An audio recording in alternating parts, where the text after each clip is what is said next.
ಪ್ರೀತಿಸಿದ ವ್ಯಕ್ತಿ ಹತ್ತಿರವಿರಲಿ ಇಲ್ಲದಿರಲಿ ಅವನನ್ನು ಅಥವಾ ಅವಳನ್ನು ಪ್ರೀತಿಸುತ್ತಲೇ ಇರಬೇಕು.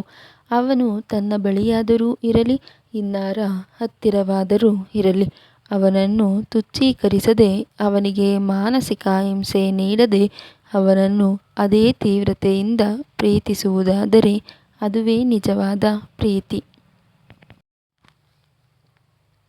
ಎರಡು ಉಳಿದ ಹೃದಯಗಳು ಪರಸ್ಪರ ಬೆಸೆಯುವಾಗ ಸೇರುವಾಗ ಯಾವ ಅಡ್ಡಿ ಆತಂಕಗಳು ಬರುವುದಿಲ್ಲ ಎಂದು ಶೇಕ್ಸ್ಪಿಯರ್ ತನ್ನ ಒಂದು ಸುನೀತದಲ್ಲಿ ಹೇಳುತ್ತಾನೆ.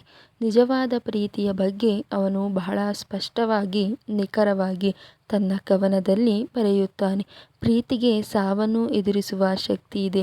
ಯಾವ ಬಿರುಗಾಳಿಯೂ ಪ್ರೀತಿಯನ್ನು ಅಲುಗಾಡಿಸದು.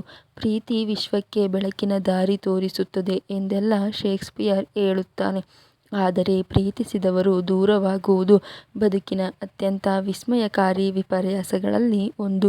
ಶೇಕ್ಸ್ಪಿಯರನ ರೋಮಿಯೋ ಆ್ಯಂಡ್ ಜೂಲಿಯೆಟ್ ಮತ್ತು ಆಂಟೋನಿ ಆ್ಯಂಡ್ ಕ್ಲಿಯೋಪಾತ್ರ ನಾಟಕಗಳಲ್ಲೂ ಪ್ರೀತಿ ಸಫಲವಾಗುವುದಿಲ್ಲ.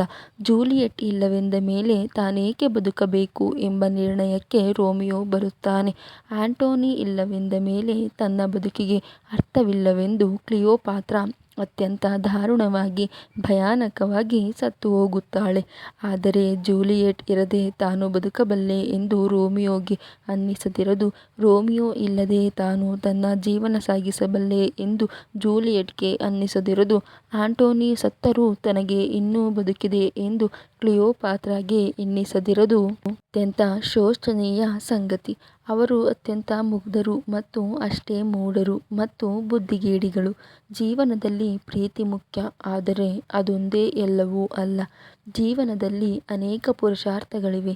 ಎಲ್ಲ ಪುರುಷಾರ್ಥಗಳನ್ನು ಬದಿಗೊತ್ತಿ ಪ್ರೀತಿಯ ಬೆಂಬತ್ತಿ ಪ್ರೀತಿ ಅಸಫಲವಾದಾಗ ಸಾವಿಗೆ ಶರಣಾಗುವ ಪ್ರೇಮಿಗಳು ಯಾರಿಗೂ ಮಾದರಿಯಲ್ಲ. One must live despite failures and disappointments in life. Love is one of the most powerful feelings, but it is not all. ಪ್ರೀತಿಸಿದ ವ್ಯಕ್ತಿ ಕೈಗೆ ಸಿಗಲೇಬೇಕೆಂಬ ನಿರೀಕ್ಷೆ ಮತ್ತು ಅಪೇಕ್ಷೆಯಲ್ಲಿಯೇ ತೊಂದರೆಗಳಿವೆ ಮತ್ತು ಸಮಸ್ಯೆಗಳಿವೆ. ಪ್ರೀತಿಸಿದ ವ್ಯಕ್ತಿ ಸಿಗದಿದ್ದರೇನೇ ಪ್ರೀತಿ ಉತ್ಕಟವಾಗಿ ಉಳಿಯುತ್ತದೆ ಮತ್ತು ಬೆಳೆಯುತ್ತದೆ. ಯಾವಾಗ ಪ್ರೀತಿಸಿದ ವ್ಯಕ್ತಿ ತಮ್ಮ ಬಳಿ ಬರುತ್ತಾನೆಯೋ ಆಗ ಪ್ರೀತಿ ತನ್ನ ತೀವ್ರತೆಯನ್ನು ತನ್ನ ಕಾವನ್ನು ಕಳೆದುಕೊಂಡು ತಣ್ಣಗಾಗಿ ಬಿಡುತ್ತದೆ. ಹೀಗಾಗಿ ಪ್ರೀತಿ ಯಾವತ್ತೂ ಕನಸಾಗಿ ಉಳಿಯಬೇಕು, ಆದರ್ಶವಾಗಿ ಬೆಳೆಯಬೇಕು. ಪ್ರೀತಿ ಈಡೇರದ ಕನಸಾಗಿ ಉಳಿದಾಗ ಅದು ಹೆಚ್ಚಿನ ತೀವ್ರತೆಯನ್ನು ಗಾಢತೆಯನ್ನು ಪಡೆದುಕೊಳ್ಳುತ್ತದೆ.